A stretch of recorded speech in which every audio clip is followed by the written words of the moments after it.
Yo, María Muratore, asesina, ladrona, sacrílega, bruja, engatusadora de hombres, que hasta había osado manchar el ilustre nombre del gran Juan de Garay.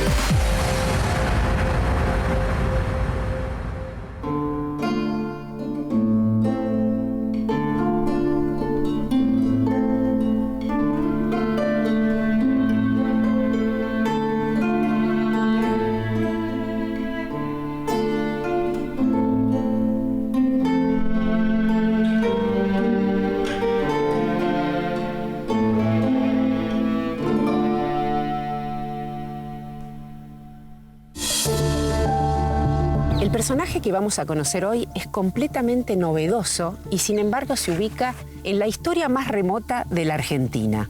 Se trata de María Muratore, la protagonista de la novela de Libertad de Mitrópolos llamada Río de las Congojas, ya el título es una invitación de lectura, que está en la época de la conquista, dando cuenta de la importancia y al mismo tiempo la imposibilidad de ser mujer en aquella época. Vamos a conocer entonces a María Muratore, personaje nacido por escrito de la mano de Libertad de Mitrópolos, que realmente cambia la lectura de nuestra historia a través de una escritura absolutamente poética.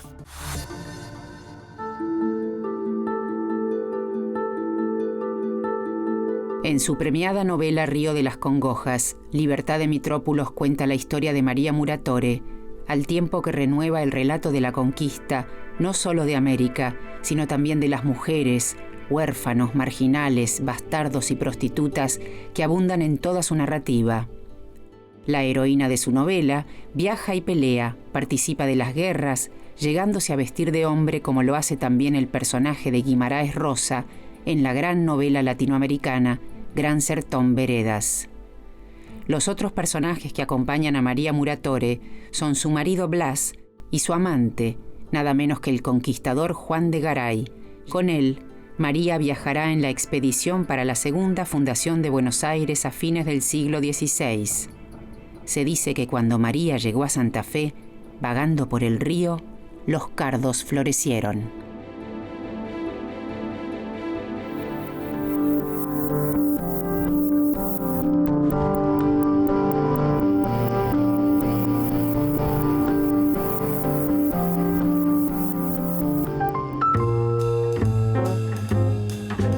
Mi última novela, que también trata del río, El Rey del Agua, me ha llevado a investigar todo lo que se ha escrito sobre el río y es toda una estirpe de literatura en la cual la autora Libertad de Mitrópolos creo que representa un diamante dentro de lo que es nuestra literatura ribereña.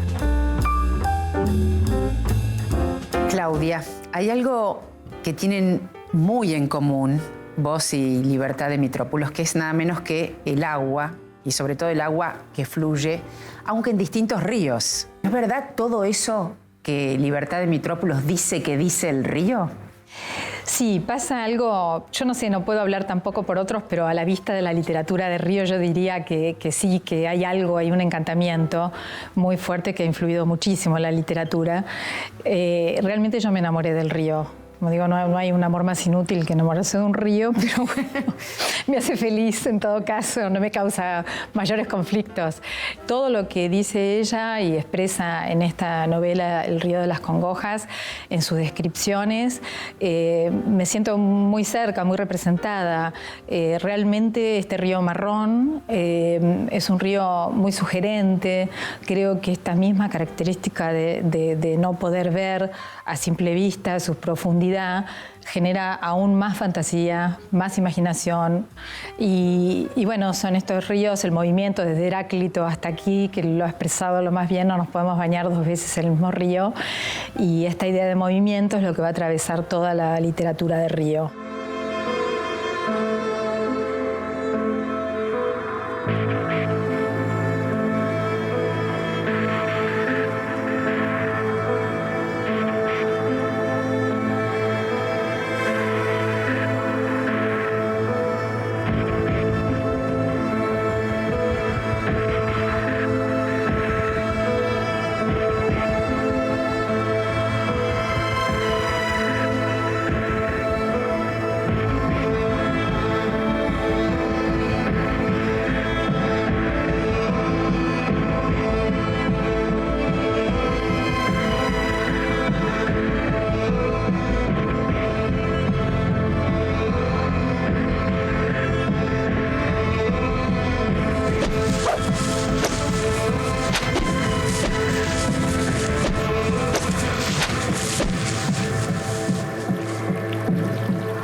me di cuenta que era una novela que condensaba muchos de mis intereses en los rastreos que hago de literatura argentina. Uno es que estaba escrita por una mujer, el otro es que abordaba problemáticas históricas y el otro es justamente que estaba también narrado y protagonizado por mujeres. Florencia, tu relación con Libertad de Mitrópolos, sos una lectora bastante descubridora y fiel, ¿no? Sí, la verdad es que fue un descubrimiento la obra de Mitrópolos. Primero con esta novela Río de las Congojas, que fue lo primero que leí, me deslumbró. Un poco la novela transcurre en el siglo XVI, hacia el 1570, cuando viene el conquistador Juan de Garay y funda, y en realidad viene a realizar la segunda fundación de Buenos Aires, pero primero funda lo que fue la antigua ciudad de Santa Fe, que se llamaba Callastá.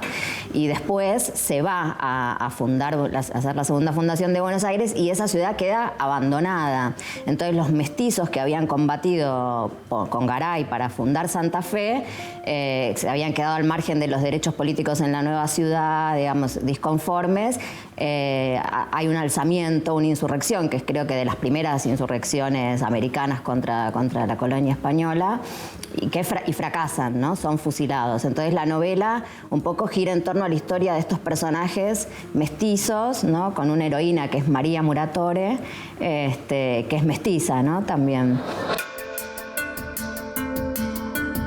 María Muratore es una mestiza de pasado triste que encuentra en el río el curso de su historia futura. Abandonada por su madre, que se va con el padre portugués apenas haberla parido, termina siendo criada por un tutor que con los años quiere desposarla y finalmente las hijas del mismo la expulsan de la casa. Así comienza su viaje, cargada de repudio, valentía y voluptuosidad. Se casará con el mestizo Blas de Acuña bajo protesta y por eso se pregunta: ¿de qué sirve la vida atada a un hombre que no amo? A él lo encontramos en la novela contando parte de la historia, ya como abuelo aferrado a su muertecita. La muertecita es María Muratore, a quien venera enterrada en el fondo de su casa.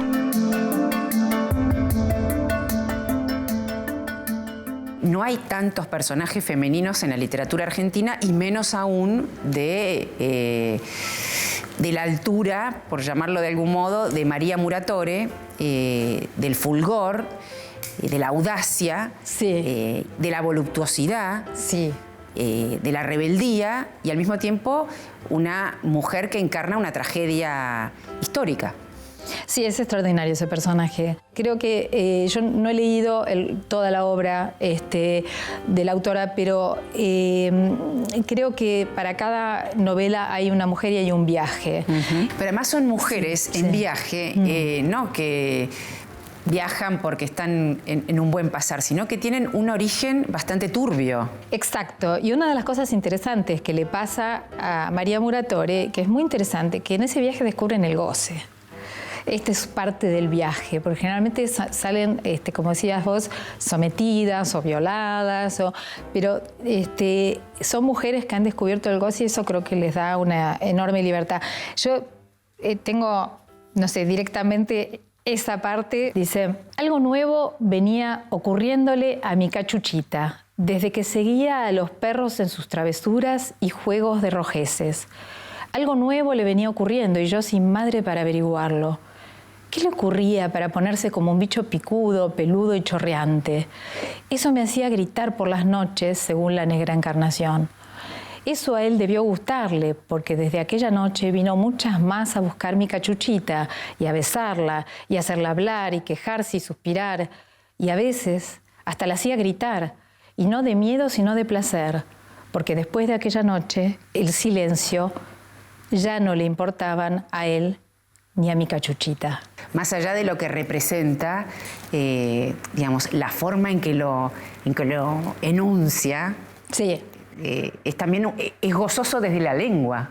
Es gozoso desde la lengua, se refiere a una época muy temprana de ella, porque quien la inicia es un padrino, que la hace descubrir el placer y que ella después va a llevar en su viaje y en su goce ese permiso del placer. Y cuando se cruza con otras de las mujeres que van apareciendo en la novela, como Ana o Isabel, ella también tienen como pequeñas, digamos, diálogos donde ella aclara que ella acepta al hombre si le gusta, si le va a provocar placer. Y claro, estas otras mujeres le dicen, pero ¿cómo? ¿No lo mediste en su fortuna o en su poder? Y ella dice, no, solamente si me da placer. El río pasa con su pasar recio y su soñar suave. Válgame el cielo cuando pasa besando la barranca, recio como el hombre que nunca se embravece y más mente sí reluce en el verdeo espumoso del camalotal. El camalote es su pensamiento, florecido y flotante y por donde empieza a enamorar. ¿Este es un río o una persona de lomo divino? Si uno se llega con el mate a su vera, comprueba que la vida se le ovilla y desovilla con el correr del agua, se desalma, queda puro huesos del pensamiento, sin carne, sin habla, sin sueño en los ojos, y se siente irse en la corriente cuesta abajo, entre pescados y flores, arañas y cañas. Es un personaje muy interesante, el de María Muratore. Por esto, ¿no? Porque me parece que en una tradición literaria tan masculina como es la tradición literaria argentina, introduce como, una representación mucho más real, ¿no? de las mujeres, que si uno piensa en los libros del canon, las representaciones de las mujeres son muy poco reales, ¿no? Hay un texto de Piglia que él dice, bueno, las mujeres perdidas, ¿no? En los textos principales del canon, como el Aleph, ¿no? Beatriz, o en el Museo de la Novela de la Eterna, o en Adán Buenos Aires, ¿no? Son como mujeres muertas, idealizadas, y dice Piglia, bueno, que en realidad para lo único que sirven es para desencadenar el delirio metafísico de los narradores masculinos. O sea, todo lo que vemos es la elucubración masculina en torno a estas personajes que no sabemos quién son, idealizadas, puras. Bueno, son Dulcineas. Dulcineas, y la obra de Mitrópolos, María Muratore, es como lo contrario de eso, ¿no? Es como una mujer muy real, muy física, como decís vos. Y aparte sus condiciones materiales de existencia, ¿no? Son muy duras.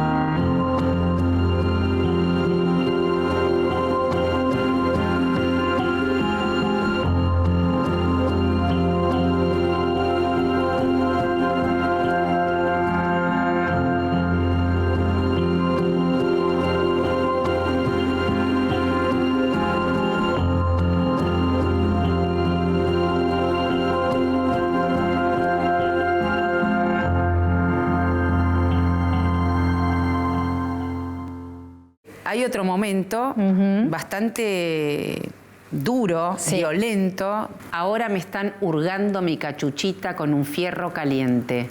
Me escarban con un cuchillo adentro del vientre y me queman con fuego justo en el lugar donde se asienta el placer. Alguien me está castrando. Es un momento muy duro porque ella está realmente delirando y siente que le sacan, y dice cuando siente eso, que ella se imagina, que en realidad están tocando el vientre, pero ella se imagina esto, dice, me vuelven estatua, me quitan la voluntad, alguien confina mi cáliz.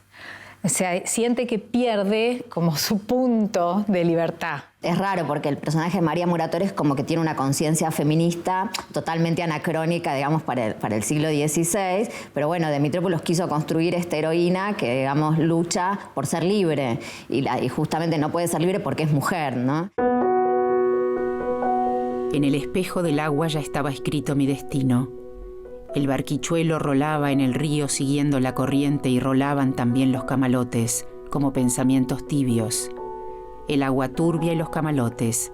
Así veía yo el mundo que se presentaba para mí, una negrura peligrosa revestida de flores.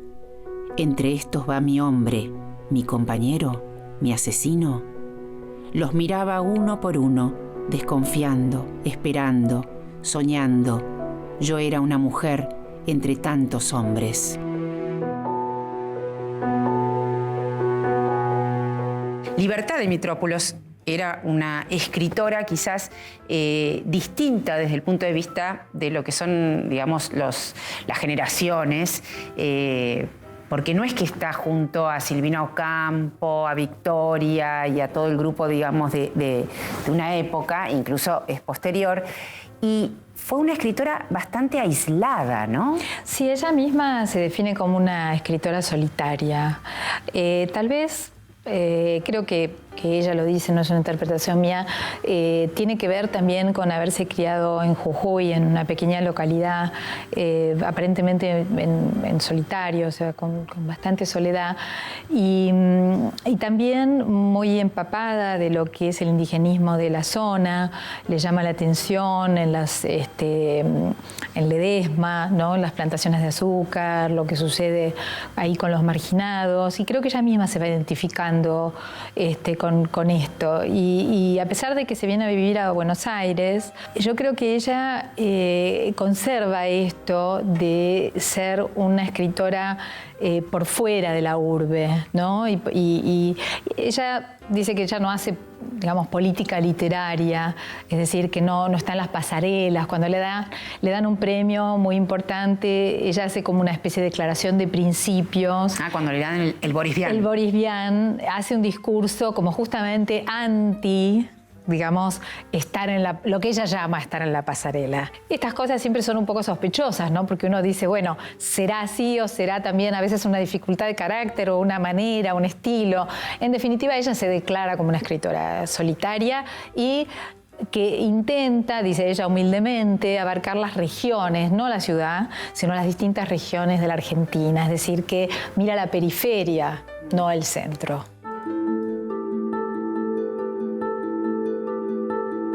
Libertad de Mitrópolos nació en Ledesma, Jujuy. Tuvo una salud frágil, con varias y tempranas operaciones de corazón. Le gustaba escribir de noche, en cuadernos o en su máquina Olivetti. Ella misma se consideraba una escritora solitaria que desdeñaba los géneros literarios, prefería romperlos, salirse. Conoció al amor de su vida, el poeta Joaquín Giannuzzi, el año en que publicó su libro de poemas, Muerte, Animal y Perfume. Como si el matrimonio hubiera dividido las aguas de la escritura, ella se volcó a la narrativa y en sus posteriores novelas retrata a mujeres marginales y en viaje a través de una escritura tan poética como feroz. Recién un año antes de su muerte, en 1997, recibió el premio Boris Vian, que contribuyó a una tardía y tan merecida valoración de su originalísima obra. También como apuesta literaria es algo novedoso Libertad de Mitrópolos, ¿no? Porque justamente tiene una lengua, incluso si bien hay palabras que seguramente juegan con lo remoto, es como si las inventara. Los despueses es todo un leitmotiv de la novela, ¿no? Que dice llegarían los despueses. Siempre el paso del tiempo aparece asociado como a lo negativo, porque en realidad es también el progreso supuesto, digamos, que trae y que va a arrasar con todo, ¿no? Y hay una oración muy linda que muestra un poco, me parece, como la poesía dice: en los despueses yo corría a mi casa del desmorono y el río se iba acercando a la barranca, ¿no? Porque la idea es que el río va invadiendo en realidad a la ciudad, a la casa donde están ellos, y ellos tienen que alejar cada vez más la casa, ir corriendo la casa cada vez más de la orilla, y ese se desmorona, es la decadencia de la ciudad, ¿no? Entonces, en los despueses... Yo tengo otros despueses por acá. A ver. Mira, esto quizás es un poco complejo, pero al mismo tiempo muy sutil. Dice, en los despueses se aprende que las fragilidades de lo distinto se asientan en ese cofre interno que no reconoce Señor por poderoso que sea. Muy bueno. Me parece que hay también como la idea en esta construcción, porque ella de alguna manera empieza como una novela histórica y después se va acercando a lo mítico, ¿no? Completamente. Y ahí de alguna manera hay casi como la construcción de un mito, de una tradición casi de los vencidos, no sé, hasta en un sentido benjaminiano, ¿no? De aquellos que han sido derrotados, pero que sin embargo legan a los descendientes ciertos valores como la rebeldía, el coraje, la alegría también, ¿no? Entonces, esta idea, ¿no?, de no reconocer señor es muy fuerte en la novela, porque Blas de Acuña, que es este mestizo que queda ahí, queda como apegado al lugar donde mataron a sus compañeros mestizos, ¿no?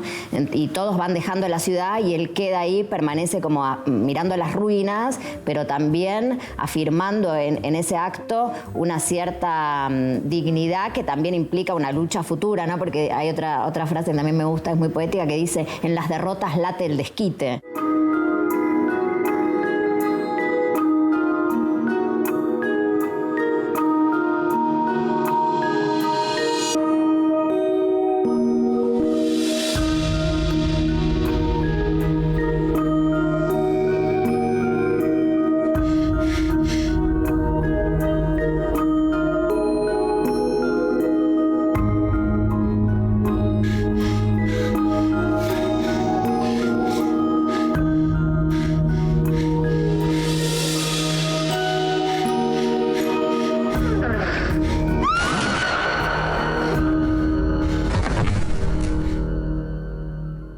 Algún día sabrán que la María Muratore no es mujer como tantas que conocieron en la calle del pecado.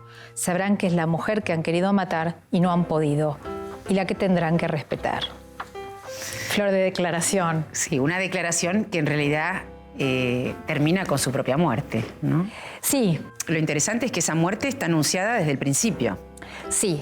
Así comienza la historia, con la muertecita, Blas cuidando a la muertecita, cuando ya Santa Fe, la vieja Santa Fe, ha sido despoblada, que en realidad lo ha ayudado Isabel, que es otro personaje, que es quien va a iniciar una tradición de narradoras femeninas. Esto me parece que es lo importante de Isabel. Y empiezan a contar todo este mito que va creciendo y con los años y la desmemoria de Isabel se va tornando cada vez más mitológica y así se va a fundar el mito de María Muratore. ¿Y entonces te parece que María Muratore va a quedar, digamos, como personaje femenino relevante de nuestra literatura? Yo creo que sí, que tendríamos que reivindicarla profundamente, sí, como uno de los grandes personajes femeninos de las novelas del siglo XX y ojalá como un hito en una tradición de muchos personajes femeninos relevantes y con historias de este tipo, así, ¿no? Como muy con mucha carnadura, ¿no? Hacen carne los personajes de la literatura.